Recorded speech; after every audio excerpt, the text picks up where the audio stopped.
नमस्कार मित्रांनो, आज आहे बैलपोळा। शेतकऱ्यांचा सर्वात जवळचा मित्र म्हणजे बैल। या बैलाचे ऋण व्यक्त करण्यासाठी शेतकरी बैलपोळा हा सण साजरा करतो। भारतात हा सण वेगवेगळ्या नावांनी प्रसिद्ध आहे। हा सण श्रावण महिन्यात पिठोरी अमावस्येला साजरा करतात। या दिवशी बैलांना स्वच्छ अंघोळ घालतात, त्यांच्या पाठीवर रंगीत नक्षी काढून शिंगांना रंगीबेरंगी फुगे बांधतात।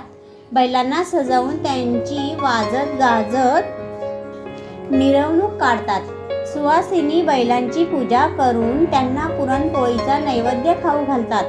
महाराष्ट्रामधील सर्जा राजा, ढवळ्या पवळ्या राजा, परधान्या या बैलजोड्या सुप्रसिद्ध आहेत।